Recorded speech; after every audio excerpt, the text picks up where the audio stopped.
7인승 현대 산타페를 놓치지 말아야 할 7가지 이유가 여기 있습니다. 첫째, 3열 시트에 더 넉넉한 7인승 공간.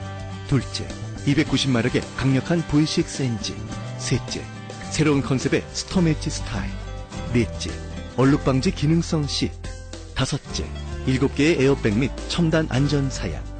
그리고 여섯째, 월 299불에 리스할 수 있는 기회와 일곱째, 현대 오너에게 제공되는 750불 쿠폰까지 7인승 산타페를 가장 여유있게 만날 수 있는 기회. 지금 가까운 현대 딜러에서 7인승 산타페로 더 크고 더 넓은 세계를 만나보십시오. 본 리스 프로그램은 2013 현대 산타페 GLS 모델에 한하며 기간은 36개월, 뒤에 사이닝은 3,199불입니다. 추가 750불 할인은 현대 밸류오너 쿠폰 적용 시 해당됩니다. 자세한 내용은 가까운 현대 딜러에 문의하십시오. 기간은 10월 31일까지.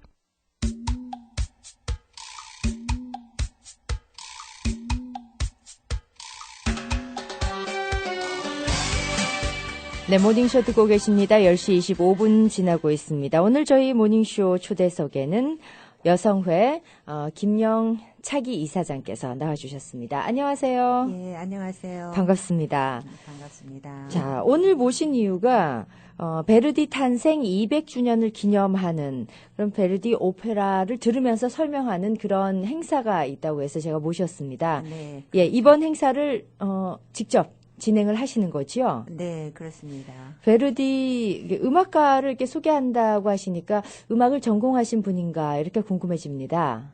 음악을 전공한 거는 아닌데요. 제가 음악을 워낙 좋아하는데 그 백그라운드를 알고 네. 그 작곡가를 이해를 하면은 작곡가가 꼭 자기 친구처럼 그리고 또 음악이 네. 훨씬 더 가깝게 다가오죠. 그래서 혼자서 그렇게 공부를 하다 보니까 여기까지 왔습니다. 네.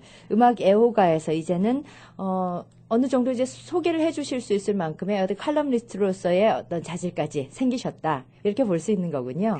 네. 네. 자, 음악을 직접 감상을 해 보시니 음악가를 알고 그의 이야기를 알고 음악을 들었을 때 이해도 높아지고 음악을 듣는 맛이 더 좋아지더라 하는 그런 말씀이신 것 같은데요. 올해가 베르디 탄생 200주년이었구나, 그렇구나 이렇게 또 생각하시는 분들 계실 겁니다. 예, 맞아요. 베르디는 10월 10일 쌍11절 네. 1813년 전에 태어나죠. 네. 네, 정확하게 200년 전입니다. 예. 베르디 하면은 우리 굳이 각별한 음악 애호가가 아니더라도 우리가 한 번쯤은 그냥 자연스럽게 들을 수밖에, 워낙 매체에서도 많이 들려주는 그런 오페라의 한 어떤 소절들이 있고 아리아들이 있고 하는 그런 음악가라고 할 수가 있는데요. 그래도 좀 기왕이면 알아보겠습니다. 베르디는 어떤 음악가입니까? 예, 베르디는 정말 여러 가지 음악을 오페라를 많이 작곡을 했는데 여러분들이 가장 많이 들어본 그 아리아가 라돈나의 모빌레일 거예요. 그렇죠? 네, 여자의 마음. 예. 갈 때와 같이. 예. 그게 아주 재밌는 그런 오페라인데 네. 그 베르디가 이 리골레토를 쓸 때 사실 리골레토는 그렇게 좋은 남자가 아니에요. 리골레토의 그 노래를 부르는 이 노래에서 부르는 사람이 맨추와 공작인데 네. 이 사람은 바람둥이입니다. 예. 그러니까 자기가 바람둥이인데 여자의 마음은 갈 때와 같이 미소를 지을 때도 눈물을 흘릴 때도 믿을 수가 없다네. 여자를 믿으면 불행해진다네. 네. 뭐 이렇게 얘기를 하는데 사실은 자기가 바람둥이고 나쁜 남자죠. 그리고 리골레토는 그 꼽추의 광대예요. 네. 광대인데 그 만추와 공작의 궁에서 그 사람이 하는 일이 만추와 공작이 미워하는 사람을 신랄하게 비판을 해서 네. 그 사람을 완전히 조롱거리를 만드는 것이 이 사람의 잡이었습니다. 예. 근데 그 리골레토한테 그렇게 못생긴 리골레토한테 아주 아름다운 딸 질다라는 딸이 있었어요. 예. 근데 이 질다를 숨겨서 키우죠. 리골레토가. 그런데 숨겨서 키운다고 그 만추와 공작이 알아내지 않을 리가 없죠. 그래서 결국은 만추와 공작한테 이 질다가 겁탈을 당하고 리골레토는 그 원수를 갚기 위해서 청부업자를 하여를 합니다. 그래서 그 만추아 공작을 죽이려고 한 게 질다가 대신 죽어가는, 일부러 그렇게 자기가 남장을 하고 그리고 살해를 당하는 그런 아주 슬픈 이야기입니다. 네. 네. 한쪽에서는 그냥 어떤 면에서 농락이었는데 또 한쪽에서는 진정한 사랑이었다. 그렇죠. 예. 질다는 정말 순진하고 네. 순결한 그런 여자입니다. 불행한 이 사랑의 이야기, 그 유명한 아리아까지 포함해서 베르디의 대표적인 우리가 오페라로 기억하는 리골레토를 소개해 주셨는데, 이 베르디 그 음악가 자체에 대해서도 우리가 좀 소개를 들으면 좋을 것 같은데요. 예. 베르디는 그 부제토 근처에 이태리, 그러니까 이태리가 이렇게 구두처럼 생겼죠. 그렇죠. 부지에 그 북쪽에서 태어나요. 네. 북쪽에서 태어나는데 부모는 주막집을 하는 사람이었습니다. 태번, 네. 태번 오너인데 선술집 같은 거. 그렇죠. 예. 선술집. 네. 그렇게 교육을 많이 받은 사람들은 아니었죠. 그래서 사실은 일자 무식한 그런 사람이었다 그래요. 근데 베르디는 굉장히 공부도 열심히 하고 착실한 그런 학생이었습니다. 어렸을 때부터.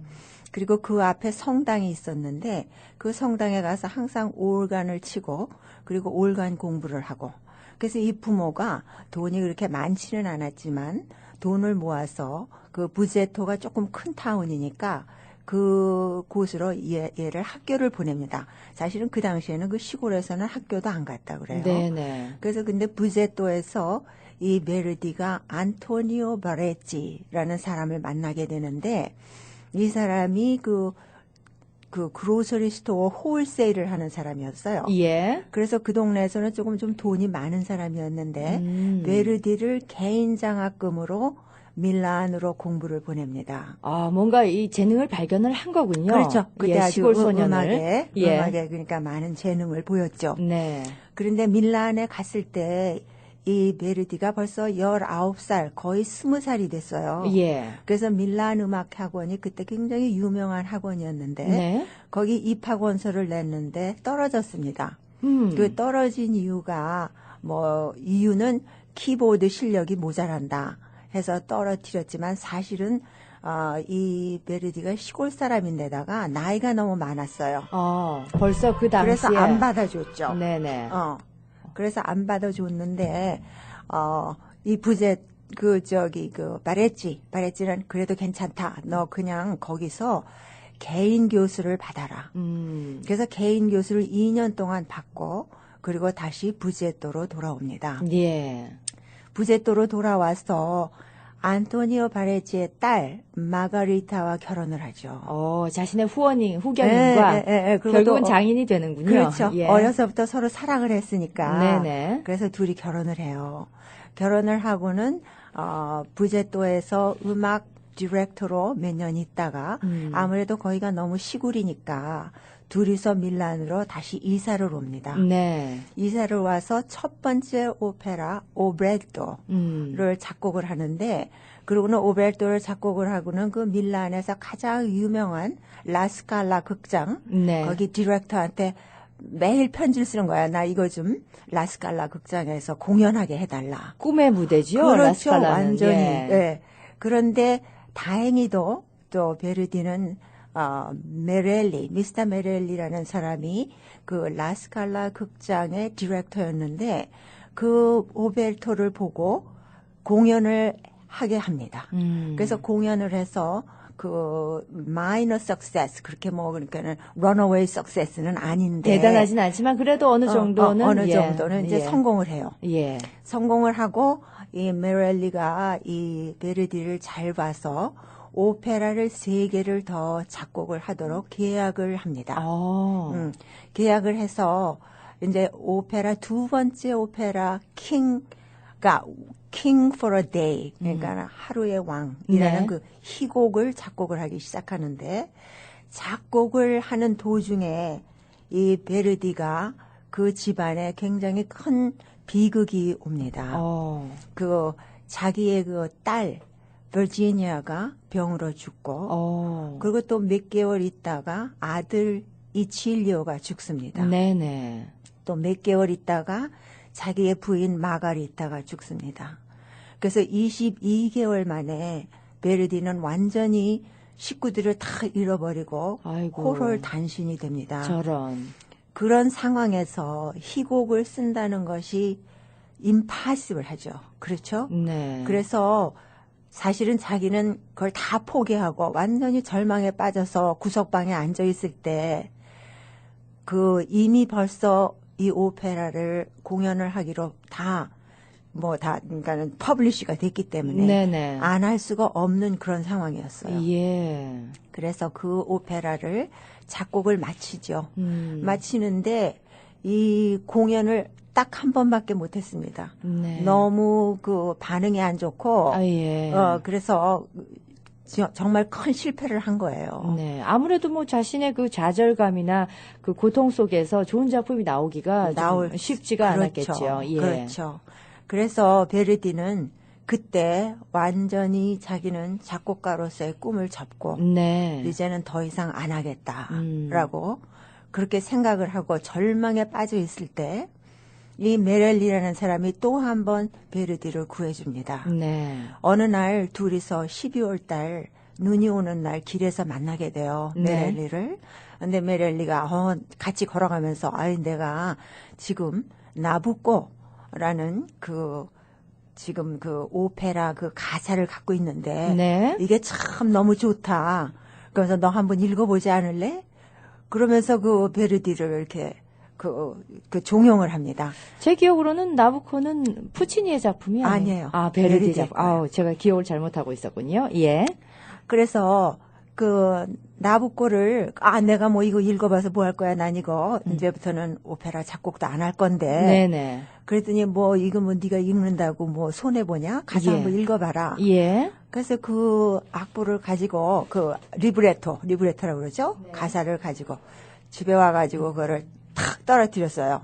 땅에다가 떨어뜨렸는데 그 가사를 보니까 가사가 눈에 딱 들어오는 게 그게 나라라 생가가 금빛 날개를 타고 네. 라는 그 바 펜시에로라는 그 가사가 눈에 들어왔어요.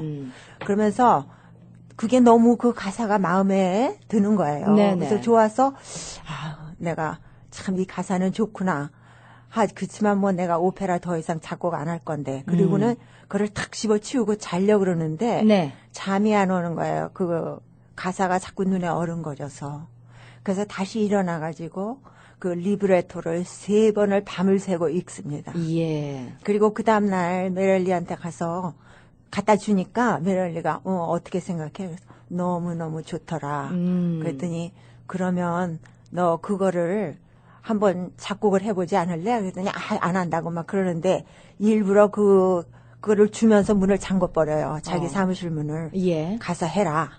그래서 그때 그 나부코를 작곡을 해서 그래서 이 나부코로 이 베르디가 하루아침에 아주 유명한 스타가 그러한 되는군요. 스타가 됩니다. 그 히브리 노예들의 합창 같은 경우에는 우리 너무나 많이 들었던 듣죠. 예, 예. 그렇죠. 근데 그게 그 나부코가 그 느부갓네살 왕의 이야기죠. 네. 성경에 나오는. 예.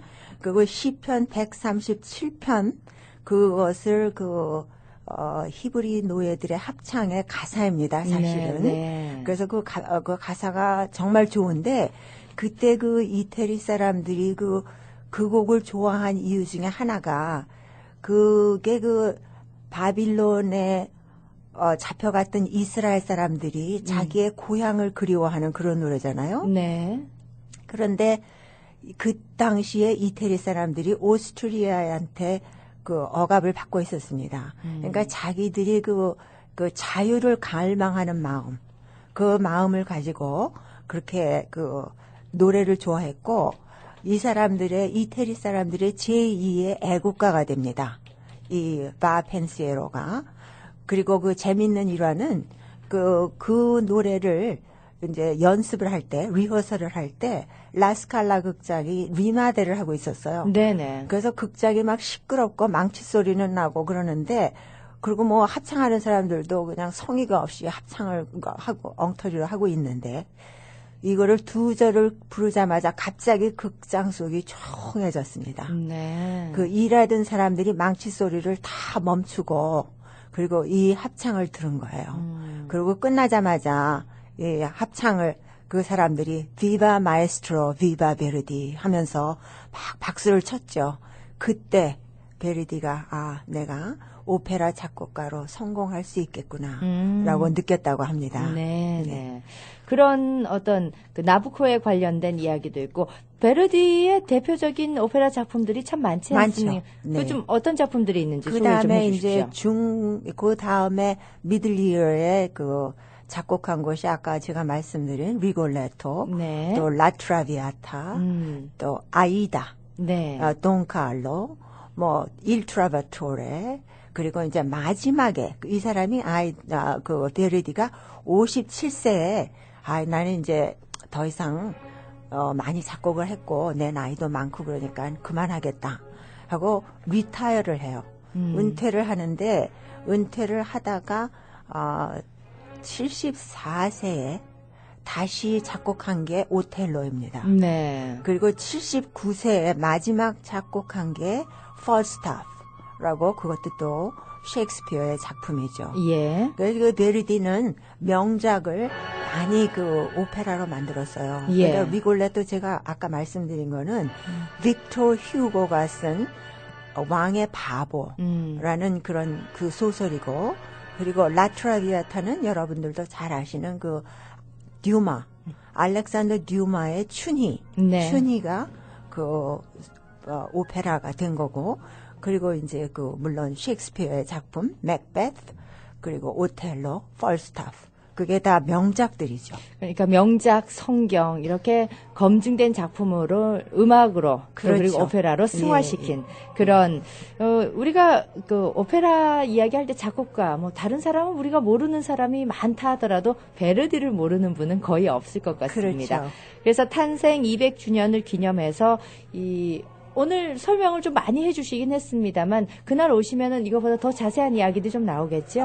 그러니까 주로 이제 제가 오페라를 베르디는 28곡을 작곡을 했어요. 네, 아이고 많은 작품을. 그런데 그걸 뭐 다 얘기할 수는 없고 제가 지금 말씀드린 그 리골레토, 라트라비아타, 아이다, 일 트라바토레, 오텔로, 나부코. 네. 그거를 그 장면을 저희가 DVD로 보면서 예. 아리아를 들으면서 그러면서 제가 설명을 해드릴 그런 계획입니다. 그렇군요. 언제 어디에서 이런 설명회를 갔습니까? 종려나무 교회라고 그게 그 랜드마이어 545 랜드마이어 로드 그 엘크그로브 빌리지인데요. 네. 83의 그 투히보다 히긴스보다 조금 남쪽입니다. 네네. 조금 남쪽에서 서쪽으로 가시면 길이 그게 막히는 길인데 거기 종려나무 교회라고 있습니다. 혹시 그 위치가 궁금하시거나 자세한 내용을 알고 싶으신 분들은 어느 쪽으로 전화를 드리면 될까요?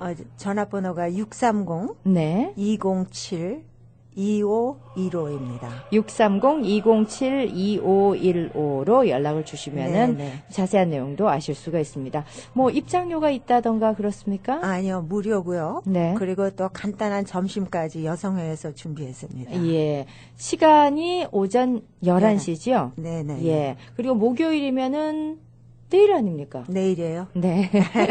내일 오전 11시에 종려나무 교회, 엘크로브 빌리지에 있는 종려나무 교회로 가시면은 점심 식사도 하시고 아름다운 또 멋진 음악도 들으시고 이제 시각으로 감상하시는 그런 오페라 내용인 거죠? 네. 영상도 감상을 하시고 그리고 우리가 가을을 또 한편의 오페라를 보면서 이 가을을 보내고 싶다는 생각을 하지 않습니까?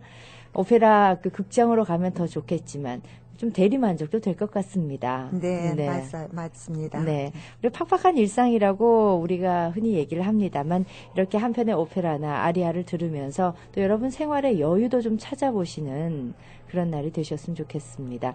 자, 이번에는 베르디, 다음에는 또 어떤 계획도 가지고 계십니까? 그래서 제가 예고편으로 그 푸치니를 또 빼놓을 수는 없잖아요. 네네. 그래서 제가 푸치니의 그 마지막 오페라 넷센도르마 튜란도트라는 오페라의 넷센도르마를 네. 제가 마지막으로 예고편으로 들려드릴 그런 계획을 하고 있습니다. 그러니까 이 베르디 올해 뭐 200주년 기념이긴 합니다만 앞으로 이런 오페라 감상회나 음악 감상회를 계속해서 개최를 하실 예정이군요. 그러니까 뭐 1년에 봄, 가을 두 번쯤 하면은 네. 좋겠다라고 생각을 하고 있습니다. 예, 알겠습니다. 오늘 저희 초대석에 베르디 탄생 200주년을 기념해서 해설이 있는 오페라라는 타이틀로 이 베르디 음악, 특히 오페라를 감상하면서 설명도 듣는 그런 행사를 준비하고 계셔서 여성회 김영 차기 이사장 모시고 말씀 나눴습니다.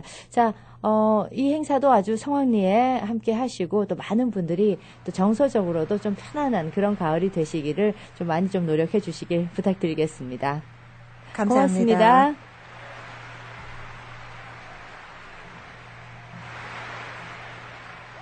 사고 당시 당황해서 몰랐는데 자고 일어나니까 어깨, 허리, 아픈 곳이 한두 군데가 아니에요. 바쁘고 해서 며칠 지나면 나아지겠지 했는데 점점 심해지는걸? 이럴 땐 누굴 찾아가야 하나요? 모르고 방치하기 쉬운 교통사고 후유증으로 고생하고 계십니까? 올바른 진단과 치료가 중요합니다. 마음 프로스펙테이션 풍부한 경력의 교통사고 전문 이창욱 척추신경 전문의에게 전화하십시오. 847-342-9033 342-9033 LA의 마이클 씨에겐 동료의 굿모닝 인사가 힘이 됩니다. 뉴욕의 효주 씨에겐 아이들의 웃음이, 시카고의 제임스 씨에겐 거래처 사장님의 한마디 칭찬이 힘이 됩니다.